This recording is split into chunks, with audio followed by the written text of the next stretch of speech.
1 വയസ്സ് വരെയുള്ള കുഞ്ഞുങ്ങൾ 16 മണിക്കൂർ ഒരു ദിവസം ഉറങ്ങണമെന്നാണ്.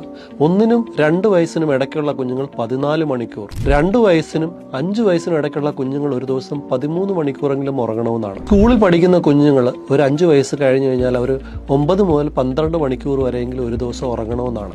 ചെറിയ കുഞ്ഞുങ്ങൾക്ക് അവരുടെ ബുദ്ധിവികാസത്തിന് വളരെയേറെ സ്വാധീനമുള്ളൊരു കാര്യമാണ് ഉറക്കം. ഒരു കുഞ്ഞു കുട്ടി പകൽ സമയത്ത് കാണുന്നതും മണക്കുന്നതും രുചിക്കുന്നതും സ്പർശിക്കുന്നതുമായിട്ടുള്ള എല്ലാ ഇൻഫർമേഷൻസും ബ്രെയിൻ നന്നായിട്ട് കണക്ട് ചെയ്യുന്നത് രാത്രിയിൽ ഉറങ്ങുന്ന സമയത്താണ്. ഒരു ടീനേജറിനാണെങ്കിലോ അവൻ്റെ സ്കൂളിലും അവൻ്റെ നിത്യജീവിതത്തിലുള്ള ശ്രദ്ധ, ഓർമ്മശക്തി, പുതിയ കാര്യങ്ങൾ ലേൺ ചെയ്യാനുള്ള കഴിവെല്ലാം ആശ്രയിച്ചിരിക്കുന്നത് അവൻ്റെ ഉറക്കത്തിനെയാണ്. 8 മുതൽ 10 മണിക്കൂർ വരെങ്കിലും ഉറങ്ങുന്ന ഒരു കുട്ടിക്ക് മാത്രമേ നന്നായിട്ട് ശ്രദ്ധിക്കാനും നന്നായിട്ട് പഠിക്കാനും നന്നായിട്ട് ഓർമ്മിക്കാനും കഴിയുള്ളൂ. ഈ ഉറക്കത്തിൻ്റെ അളവ് കുറയും തോറും ഈ കോഗ്നിറ്റീവ് ഫങ്ഷനിങ്ങിനെ നന്നായിട്ടത് ബാധിക്കുന്നുണ്ട്.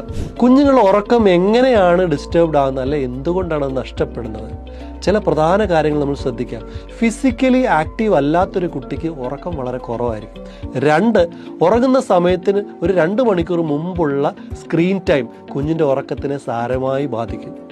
3, ഉറങ്ങുന്നതിന് മുമ്പ് നമ്മൾ കുടിക്കുന്ന കഫെയിൻ അടങ്ങിയിട്ടുള്ള ഭക്ഷണ പദാർത്ഥങ്ങളെ, ആഡഡ് ഷുഗർ ഉള്ള ഭക്ഷണ പദാർത്ഥങ്ങൾ നന്നായിട്ട് നമ്മുടെ ഉറക്കത്തിനെ സ്വാധീനിക്കുന്നുണ്ട്. ആരോഗ്യകരമായ ഭക്ഷണം കഴിക്കുന്നതിലൂടെ കുഞ്ഞിൻ്റെ ഗട്ടിൻ്റെ ഹെൽത്ത് ഇംപ്രൂവ് ആവുന്നു. നേരെ മറിച്ച് ജങ്ക് ഫുഡ്, അതുപോലെ തന്നെ ആഡഡ് കളേഴ്സ്, പ്രിസർവേറ്റീവ്സ് അടങ്ങിയിട്ടുള്ള ഭക്ഷണം കഴിക്കുമ്പം ഗട്ടിലുള്ള ആരോഗ്യകരമായിട്ടുള്ള ബാക്ടീരിയകൾ നശിച്ചു പോകുന്നു. അത് കാരണം നമ്മുടെ ഗട്ടിൻ്റെ ഹെൽത്തിനെ അത് ബാധിക്കുകയും അത് നമ്മുടെ ഉറക്കത്തെ നന്നായിട്ട് സ്വാധീനിക്കുകയും ചെയ്യുന്നു.